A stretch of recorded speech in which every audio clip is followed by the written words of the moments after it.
Lawafin herbal mixture. Lawafin ògbókangí egbòogi. bẹ́ẹ̀ni o torofin ní iṣẹ́ Lawafin herbal mixture lágọ̀ọ́ ara. ó ń yọ ọ̀rọ̀ ara fọ̀dọ̀ tí ara mọ́ kanga. ìtọ̀ ṣúgà jẹ̀díjẹ̀dí paráàdì tó ń roni gorogo. ìfúnpá gíga ibà typhoid. ara ò jí pépé àbí òmókun dáadáa. ọkùnrin tí ò lè ṣe ṣe akọni. obìnrin tí ń kó oṣù ẹ̀ ń ṣe ségesège. Lawafin herbal mixture ní kó lò. NAFDAC ìlú ló ń tẹ̀ gbà. iléeṣẹ́ Sulawok Pharmaceutical Nigeria Limited ó wà #1 Ewu Olóyè Street Ìtasọ́ni Ṣàgámù ìpínlẹ̀ Ògùn ló ń produce ẹ̀ tó tún package ẹ̀. ó wà ní chemist àti pharmacy stores tẹ́ máwọn ilé ìtajà ńláńlá lágbègbè rẹ̀. Lawafin herbal mixture kárùn tẹ́ egbòogi tó ṣe gbẹ́kẹ̀lé ní ẹgbà bẹ́ẹ̀. bẹ́ẹ̀ ni NAFDAC gbogbo àwọn product ẹgbẹ́ àwọn oògùn wa tó wà bí kò sí ètí NAFDAC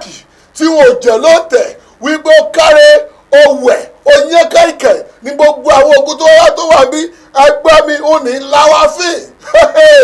ọ̀gá ìjò Lawafin lélẹ́yìí ẹgbẹ́ mi ọ̀gá ìjò Lawafin lélẹ́yìí ọ̀gá mi ká máa ní oruwẹ̀ ń rọ àkókò ikọ́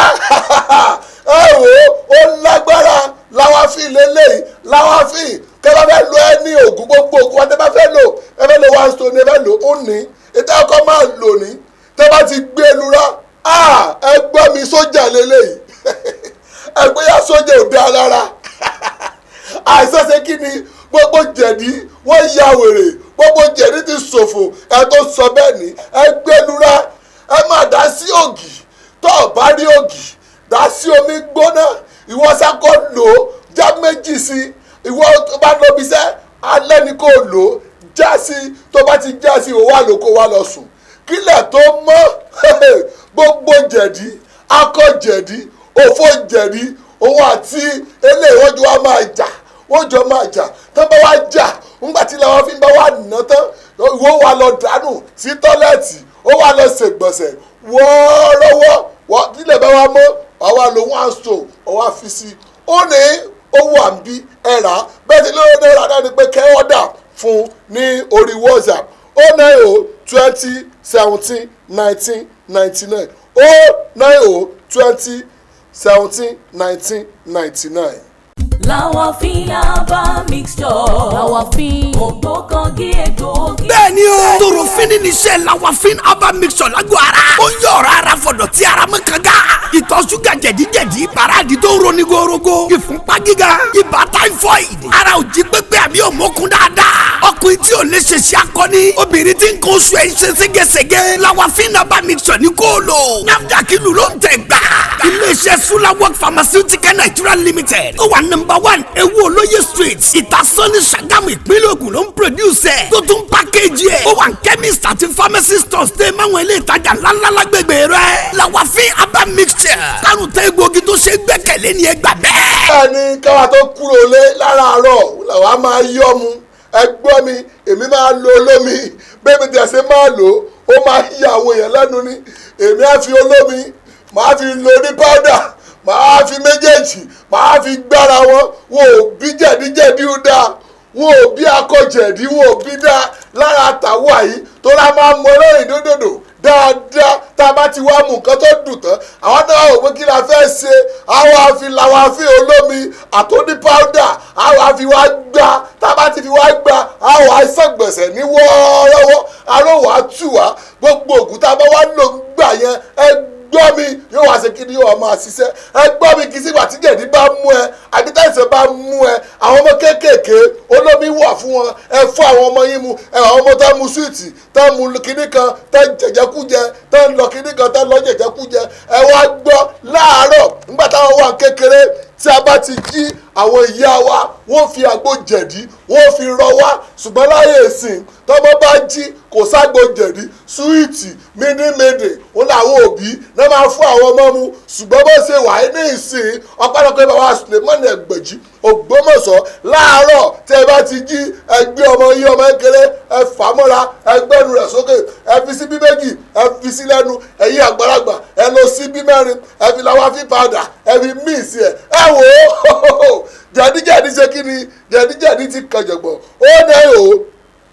20 17 19 99 ó náà o 20 17 1999 ẹ ti máa order fún product ó nìyẹn ẹ sáà ti gbogbo ọ̀rọ̀ tí bàbá ti sọ lórí àwọn ọ̀rọ̀ yìí àwọn ò tún gbọ́dọ̀ máa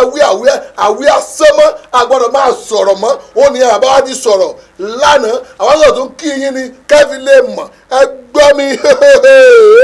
ọkùnrin tó lè tàbí elépe tó bá ti dojú iṣẹ́ kò lè gbági mọ́ lò dáadáa kò lè tàtẹ̀kànlẹ̀ ọmọ gbọ̀ngbọ̀ngbọ̀n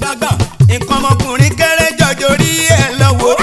àlùjọ gángan ni solution sọ̀rọ̀ ẹ. ó kárí ọkọ mi ohun tí mo ṣe máa ń gbà tiẹ̀ nìyẹn.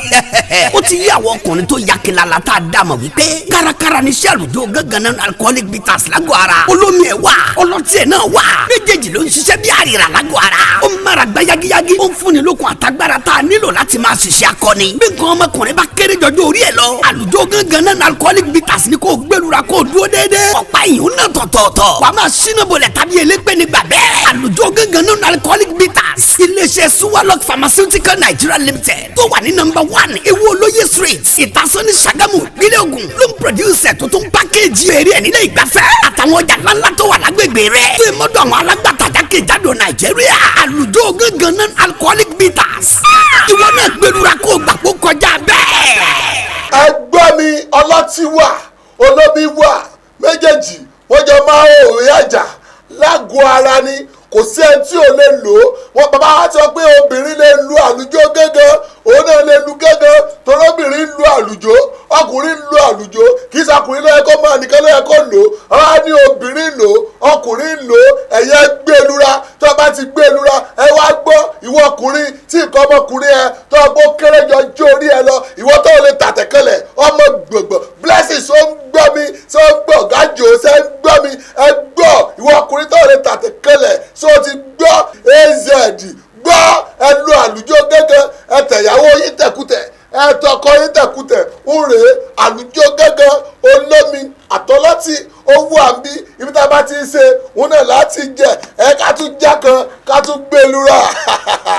àwọn tó wà lẹ́yìn kámẹ́rà àwọn tó wà lẹ́yìn sọkùnrin kan ní òlòtọ́ ni ẹgbẹ́ mi mo ti ń làágùn mo ti lọ wá sóònù ẹ wò ó fọ́ ìdánwò wá ó rèé tẹ́ bá ti jádúrà ẹkùn o mo ti pò pọ̀ nù ó rèé ìwọ ọkùnrin tó lè ṣe déédéé tó lè tàtẹ̀kẹ́lẹ̀ ọmọ gbọ̀ngbọ̀ngbọ̀ngbọ̀n tó lè tàkẹ́lẹ̀ ọmọ gbọ̀ngbọ̀ngbọ̀ngbọ̀n ó rèé wàá sí ẹmu.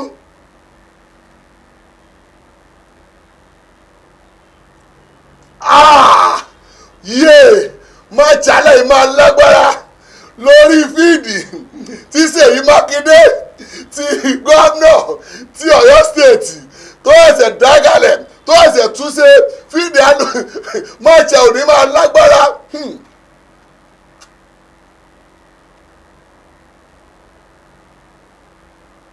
ẹ wo mi ò rántí orúkọ mi mọ́ kí tiẹ̀ lórúkọ mi ọmọ ọba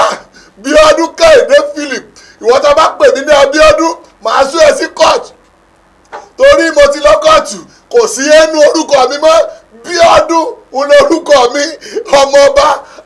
Bíọ́dún Kẹ́hìndé Philip náà ní ọba lọ́la mo kí kábíyèsí olúrẹ̀sì ọ̀fúrẹ̀sì mo kí ábíà ọ̀fìlọ́rí mo kí gbogbo ọba ilẹ̀ Yorùbá mo kí gbogbo ẹ̀dáwọ̀ lórí nígbàtí ẹ̀dáwọ̀ lórí Instagram ẹ̀dáwọ̀ káàkiri gbogbo àgbáyé ó nìyẹn o ẹ wò ó inú mi ti ń dàrú ó ti bá mi wọ̀ àjàkadì ẹ̀yin náà wo ikùn mi tó tóbi bí ikùn olóyún ń rèé ó ti ń lọlẹ̀ ọpẹ́lọpẹ́ Lawafin àti àlùjọ gángan ẹ gbọ́ àlùjọ gángan ní agbára fún wọn ọkùnrin tó lè ṣe dáadáa ẹ gbọ́ mi mo máa sọ ìwọ tó níyàwó tó lè tẹ̀yàwó ẹ̀ kanlẹ̀ dòdòdòdò bàbá tí wàá sọ̀rọ̀ kan lánàá táwọn ò tiẹ̀ mọ̀ wọ́n lè kúrò méjì kan wà lára obìnrin wípé ó yẹ kí ọkùnrin ó yẹ kó débi bẹ̀ gbé kó tẹ̀ dòdòdòdòdò gbàtẹ́mi náà wá délé lánàá mo wà pé aya mi ń gbọ́ ṣé èkúrọ̀ méjì kan tó wà ń bẹ̀ lóòótọ́ ìyàwó mi ni àwọn òmò àbí tí bá tẹ̀sẹ̀ òmò ni àlùjọ gẹ́gẹ́ ń bọ̀ lọ́wọ́ mo bá gbé àlùjọ méjì mo bá gbé lura àṣẹ lóòótọ́ ní àṣekúrọ̀ méjì wá bẹ́ẹ̀ ọgbọ́dọ̀kọ̀ yàrá lè bọ́dẹ̀ gbẹ̀jì bí mo ṣe ń tẹ́ kanlẹ̀ ẹ gbọ́ ó mo ní mo gbọ́ ríngìtò ní ríngìtò ń chẹ́ǹjì ẹ gbọ́ ìwọ tó o bá ti débi èkúrọ́ méjì o sọkùnrin ẹgbẹ́ ọ̀gájò ṣé lóòótọ́ ni ṣé ròdòròdò méjì kan só wà bẹ́ẹ̀ àbírọ́ az wọ́n láti níyàwó lé ṣé lóòótọ́ bírẹ́sì ò lè mọ̀ kankan julius ní ò lè mọ̀ kankan tó láwọn ò níyàwó lé ẹ̀yin tẹ́ bá ti mọ́rú rẹ̀ ẹ wò ẹ gbọ́ ẹ ká ṣe báyìí ẹ ká ṣe rí ọwọ́ ẹ ká ṣe rí ọwọ́ ẹ ká ṣe rí ọwọ́ ẹ ká ṣe rí ọwọ́ gbogbo ẹ̀yọ́ ọkùnrin tẹ́ wò mí ẹ ká tiẹ̀ jọ ṣe rí ọwọ́ ẹ ká wo ìyẹn mẹ́rin tẹ̀ wà lórí òpó gan èèyàn mẹ́rin ló wà ń bẹ̀ ó kéré gan ó kéré gan ó kéré gan ṣùgbọ́n ẹ ká ṣe báyìí ẹ̀yin tẹ́ bá tú ètò yìí tẹ́ bá tú wò ẹ gbọ́ ṣé lóòótọ́ lọkùnrin ló máa débi ròdòròdò méjì ìwọ tó bá ti jẹ́ bẹ́ẹ̀ ìwọ tẹ́sì ẹ̀ sórí whatsapp mi ẹ jẹ́ ká wò lóòótọ́ ṣé ròdòròdò méjì so máa wà bẹ́ẹ̀ adúpẹ́ o adúpẹ́ lọ́wọ́ bá Suleiman Ẹgbẹ̀jí Ògbómọ̀ṣọ́ o adúpẹ́ lọ́wọ́ yín àwọn ti fẹ́ máa lọ lọ́jọ́ ti tò nínú o ẹgbẹ́ mi wọ́n tó fẹ́ ra oògùn yìí ó ní o 20 17 19 99 ó ní o 20 17 19 99. ọkùnrin tó lè tàbí elépe tó bá ti dojú iṣẹ́ kò lè gbági mọ́ lò dáadáa kò lè tàtẹ̀kànlẹ̀ ọmọ gbọ̀ngbọ̀ngbọ̀n nǹkan ọmọkùnrin kéré jọjọ rí ẹ lọ́wọ́ àlùjọ gángan ní solution sọ̀rọ̀ rẹ. ó kárí ọkọ mi ohun tí mo ṣe máa ń gbà tiẹ̀ nìyẹn.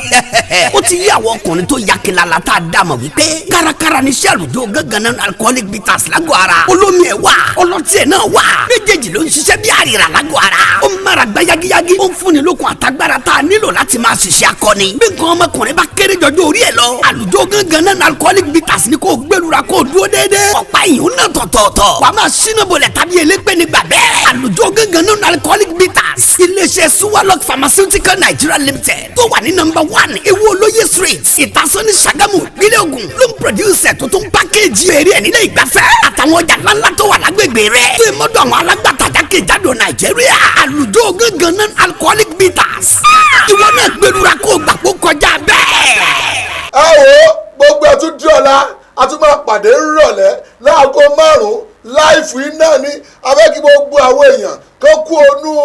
àìsàn àìdúgbòlógbò ẹ̀ tẹ́ ń fọ́lọ̀ wa lórí Instagram lórí YouTube lórí ìgbàwáṣẹ́ wa lórí péjì wa ẹ̀ tẹ́ wò wá live and direct lórí Nígbàtí tẹlifíṣàn ẹ ṣeun o a tún pàdé lọ́la bókò ṣe ń jẹ́ tọ́lọ́ ẹ̀yọ́ orí Facebook page a bá pàdé rọ̀lẹ́ òní ẹ̀yọ́ orí ti Nígbàtí a tún pàdé lálẹ́ a tún pàdé láàárọ̀ ọ̀la bí ògo ṣe ṣe kíní bí ògo ṣe ń jẹ́ ti Ọlọ́run orúkọ tèmi ò mọ̀ yípadà ọmọọba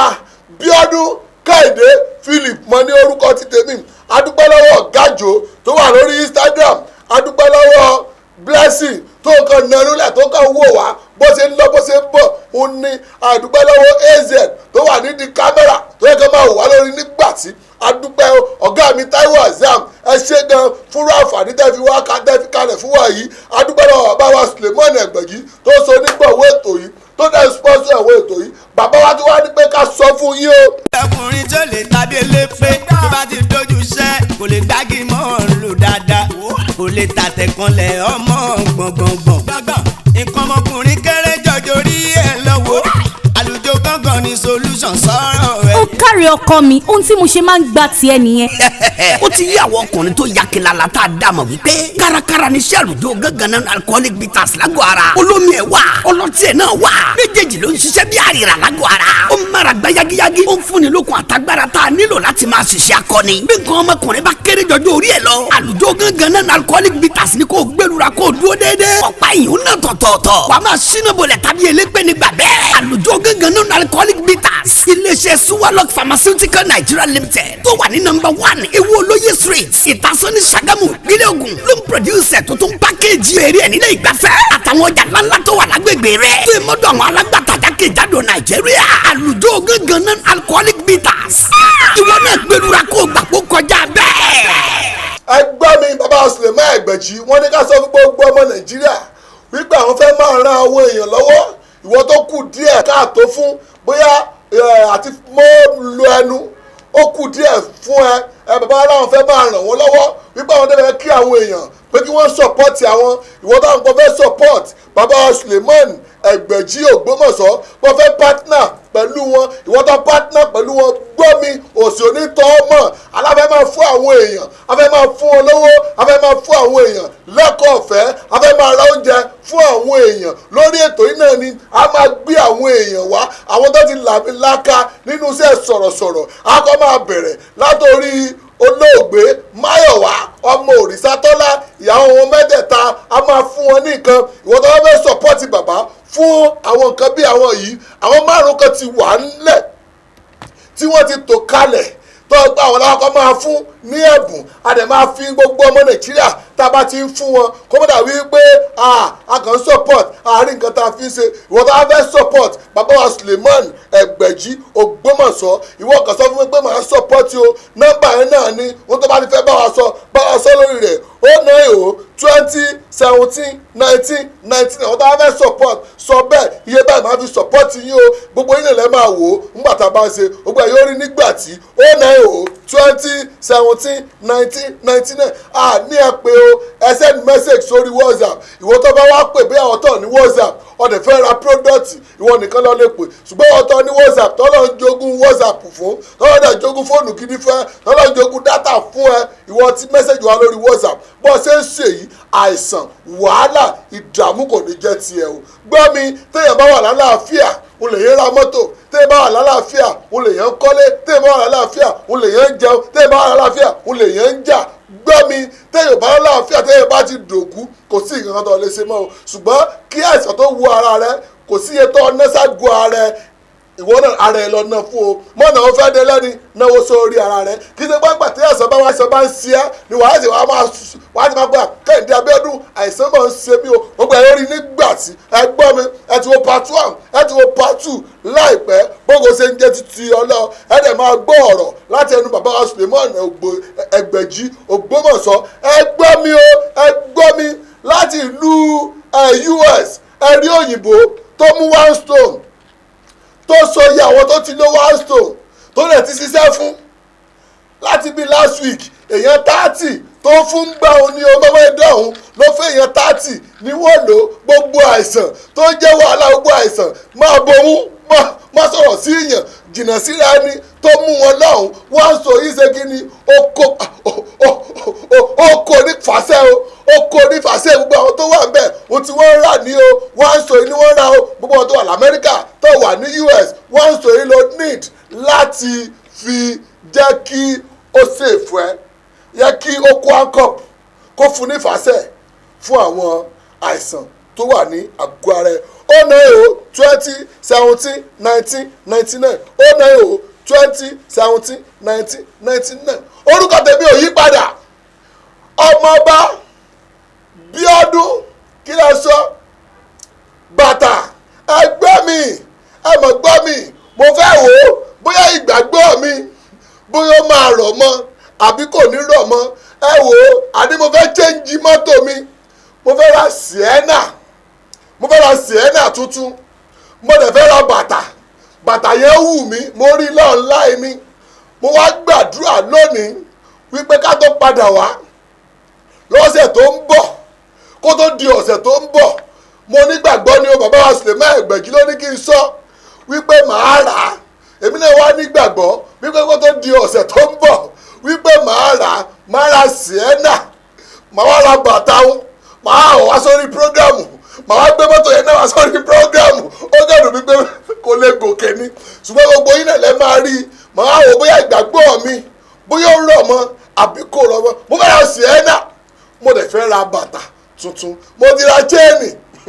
tí bá ra yẹn tán tó o bá pèsè tí bá ra yẹn tán màá ní mo fẹ́ ra lẹ̀ mo fẹ́ kọ́lé ṣùgbọ́n mo nídìí mọ́tò tuntun mọ́tò mi yọ mí lẹ́nu MPV mi yọ mí lẹ́nu gidi gan mo fẹ́ ra mọ́tò tuntun mo fẹ́ ra mọ́tò cháchá mo fẹ́ rà bàbá Suleiman Ẹgbẹ̀jí wọ́n làwọn máa rà fún mi ṣùgbọ́n mi gangan ní bàbá ẹ mọ́ ti rà fún mi gangan fẹ́ rà fúnra rà mí ẹ wo kò ní jù bẹ́ẹ̀ lọ mo kàn fẹ́ jẹ́ kẹ́fí lè mọ̀ pé ìgbàgbọ́ wa ó ṣe kí rẹ ká ní ìgbàgbọ́ fúnra ara wa sí ọkàn ara wa ká dé béèrè nǹkan tí a fẹ́ gbọ́ mi ìwọ tó ń wò mí ìwọ náà béèrè ọkàn béèrè rẹ̀ ìwọ béèrè rẹ̀ pé bí mo ṣe ń wo Kẹ́hìndé Abíọ́dún nìsín kó tó di ìgbà báyìí èmi náà fẹ́ kí ayé mi kó yí padà mi ò fẹ́ kí àìsàn kó ṣe mí mọ́ mo fẹ́ ra mọ́tò mo fẹ́ rí iṣẹ́ gidi ìwọ náà sọ ìgbàgbọ́ rẹ dá papọ̀ mọ́ ìgbàgbọ́ tẹ́mi náà ní dá papọ̀ mọ́ ìgbàgbọ́ tẹ́mi náà ní wọ́n dá papọ̀ mọ́ Ọlọ́run má dá papọ̀ mọ́ èèyàn o ènìyàn lè promise èèyàn kó dẹ̀ ṣe kí ni kó mọ̀ múṣẹ ṣùgbọ́n Ọlọ́run nìkan ló máa promise tí ò dẹ̀ ṣe kí ni tí ò fail kò ní fẹ́ẹ̀lì rẹ kò ní fẹ́ẹ̀lì èmi bógo ṣe jẹ́ tọ́lọ́ àjọjọ ayọ̀ ìṣẹ́gun ni ní ọ̀sẹ̀ tó ń bọ̀ nígbà tí mọ́tò mi bá dé tí bàtà mi bá dé tásọ̀ mi bá dé tóò mi bá dé owó tiẹ̀ náà dé bẹ́ẹ̀ bá ṣe yọ̀ ìwọ náà máa yọ̀ wọ́n bá gbogbo wa wọ́n bá wa yọ ayọ̀ ìdùnnú ìwọ tó lóyún sínú wàá bímọ láyọ̀ àtàláfíà ìwọ táìsàn ṣe gbọ́ mi wàhálà ò ní jẹ́ tiẹ̀ gbogbo àìsàn tó ń ṣe ọ́ ò ní ó ti kúrò ràwọn one stone order fún you are blessed in the name of Jesus you are blessed in the name of Allah you are blessed ọ̀nà àwọn bàbá mi mo gbèdì o mo jùdúró mo dúró. ẹ wo ó dìgbà kan ó dọjọ́ rẹ ẹbẹ́ kọ́rọ̀ pọ̀ ẹbẹ́ ká fi yọ̀ já ó dìgbà kan ó dọjọ́ rẹ. ọkùnrin tó lè tàbí elépe tó bá ti dojú iṣẹ́ kò lè gbági mọ́ lò dáadáa kò lè tàtẹ̀kànlẹ̀ ọmọ gbọ̀ngbọ̀ngbọ̀n nǹkan ọmọkùnrin kéré jọjọ rí ẹ lọ́wọ́ àlùjọ gángan ní solution sọ̀rọ̀ rẹ. ó kárí ọkọ mi ohun tí mo ṣe máa ń gbà tiẹ̀ nìyẹn. ó ti yí àwọn ọkùnrin tó ya kilala tá a dá mọ̀ wípé kárakára ní iṣẹ́ àlùjọ gángan náà alcoholic bitters lágọ̀ọ́ ara olómi ẹ̀ wà ọlọ́tí ẹ̀ náà wà méjèèjì ló ń ṣiṣẹ́ bí àrìrà lágọ̀ọ́ ara ó ń mára gbá yagiyagi ó ń fúnni lókun àtagbára tá a nílò láti máa ṣiṣẹ́ akọni bí nǹkan ọmọkùnrin bá kéré jọjọ orí ẹ̀ lọ àlùjọ gángan náà alcoholic bitters ni kò gbẹlura kò dúró déédéé ọ̀pá ìyún náà tọ̀tọ̀ọ̀tọ̀ wàá máa ṣínà bolẹ̀ tàbí elépè nígbà bẹ́ẹ̀ àlùjọ gángan náà alcoholic bitters iléeṣẹ́ suwalok pharmaceutical Nigeria limited tó wà ní number 1 ewu olóye street ìtasọ́ni Ṣàgámù ìpínlẹ̀ Ògùn ló ń produce ẹ̀ tó tún pákéjì eré ẹ̀ nílé ìgbafẹ́ àtàwọn ọjà ńláńlá tó wà lágbègbè rẹ̀ tó ìmọ̀dọ̀ àwọn alágbàtà jákèjádò Nàìjíríà àlùjọ gángan náà alcoholic bitters